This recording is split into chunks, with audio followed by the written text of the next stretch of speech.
Well, my name is Niels Leurink, and I have read the comic book Planet Hulk. This is one of the 4 stories I have read for this assignment. It's a story about, of course, the Hulk. He's shot into space by he thought was his friends, and he became very angry about it. So he ripped off the ship and he landed on a planet. On a planet he was found and he was made a slave, and he had to fight in an arena. In the arena he made some friends. I mean, he doesn't see them as friends. He sees them just as people. He fights against the Red King. That's the master of the whole planet and the master of the arena. And on one moment he breaks out with his teammates.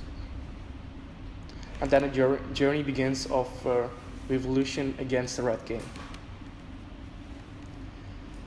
Slowly he gets more and more allies to fight the Red King, but it's very difficult because in the Hulk's head he's still fighting against Bruce Banner, his other half.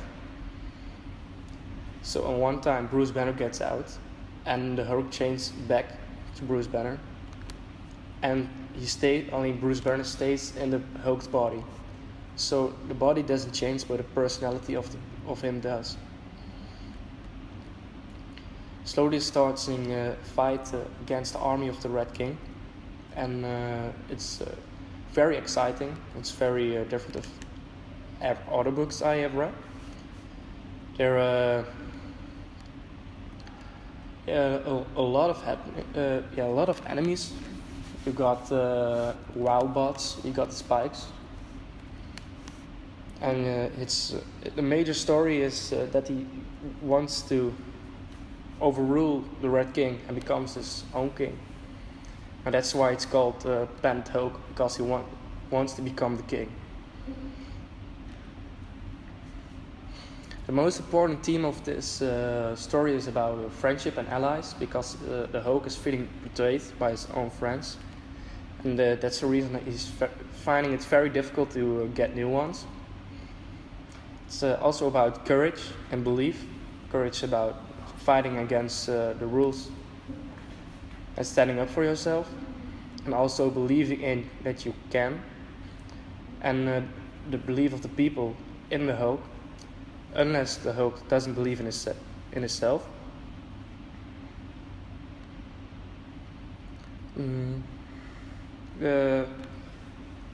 This book differs a lot from the movie, because I haven't seen the movie yet, because the movie where this version of the Hulk will show up in is Thor Ragnarok, but they changed the whole story.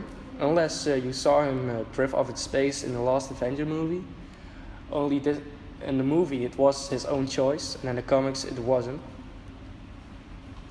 And you got the same planet where he's coming on like in Thor Ragnarok, and it's called Sakaar.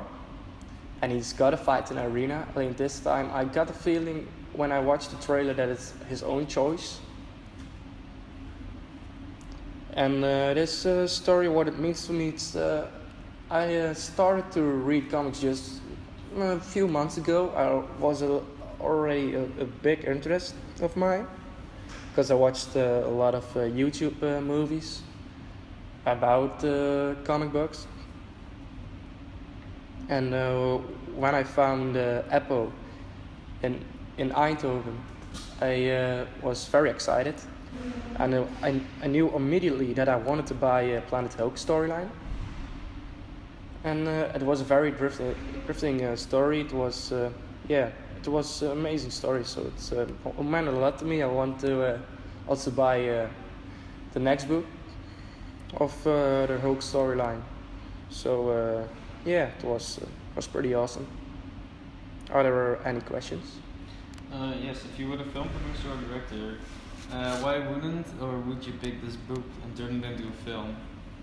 I like a lot of fans. I hope that they will make a movie about it. The only problem is that they already used this preferences of this Hulk in the new Thor Ragnarok movie, but you can make an awesome movie or awesome TV show about it. There's also an animated TV show about Planet Hope. Only I will love to see it on the big screens. So if I have the chance, I will definitely make it. Like, where would you shoot the film since it's on a planet? How would you do that? It's a planet that's very desert-like.